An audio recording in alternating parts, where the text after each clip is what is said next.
و آلہ و اصحابہ وسلم۔ صحیح کے 2 قاعدے ہم نے پڑھ لیے ہیں۔ آج کے سبق میں ہم صحیح کا قاعدہ نمبر 3 پڑھیں گے، اور اس قاعدے کا نام ہے نون تنوین اور نون تاکید خفیفہ والا قانون۔ نون تنوین اور نون تاکید خفیفہ والا قانون۔ قانون کیا جی؟ نون تنوین اور نون تاکید خفیفہ کو حالت وقف میں ما قبل حرکت کے مطابق حرف علت سے تبدیل کرنا جائز ہے۔ اب دیکھو جی، قاعدہ آپ کو یاد ہو چکا ہے، داری بن ہے نا، دار بن۔ اب یہ تنوین کسے کہتے ہیں؟ 2 زبرانوں 2 زیرانوں 2 پیشان کی آندے نے تنوین آندے ہیں۔ 2 زبر 2 زیر 2 پیش کو کیا کہتے ہیں؟ تنوین کہتے ہیں۔ اب دیکھ دار بن، یہ 2 زبر آ گئے کہ نہیں آ گئے؟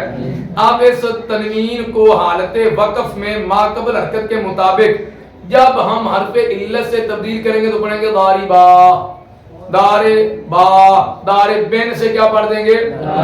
دار بی۔ اب دیکھو دار بن سے دار با، داری با، یہ کتنے سیغے بن سکتے ہیں؟ ایک تو یہ بن جائے گا صیغہ تثنیہ مذکر حاضر، فعل امر حاضر معروف، ثلاثی مزید فی غیر ملحق بربائی، بے حمزہ وصل، صحیح اسباب مفاعلہ۔ اگر بنانا چاہے تو وہ بن جائے گا، لیکن یہ صیغہ واحد مذکر اسم فاعل، ثلاثی مجرد، صحیح اسباب ضرب یضرب ہے۔ قانون جاری کر کے ہم دار بن کو کیا پڑھ دیا؟ داری با پڑھ دیا۔ دار بن کو کیا پڑھ دیا؟ دار بی۔ اسی طرح ادری بن ہے، کیا ہے؟ ادری بن۔ یہ صیغہ کون سا ہے؟ واحد مذکر حاضر، فعل امر حاضر معروف، مؤکد با نون تاکید خفیفہ۔ اب ایک نون تاکید خفیفہ کو ما قبل حرکت کے مطابق حرف علت سے تبدیل کرنا کیا ہے؟ ادری بن سے کیا ہو جائے گا؟ یہ ادری با، ادری بن سے ادری بن سے اور ادری بن سے ادری بی۔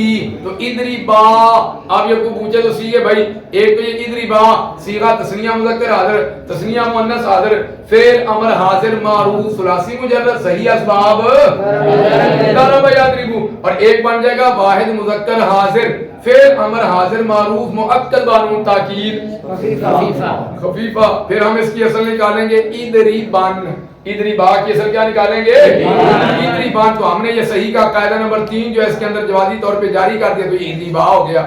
یہ کتنا قاعدہ ہو گیا؟ صحیح کے 3 قاعدے ہم نے پڑھ لیے ہیں۔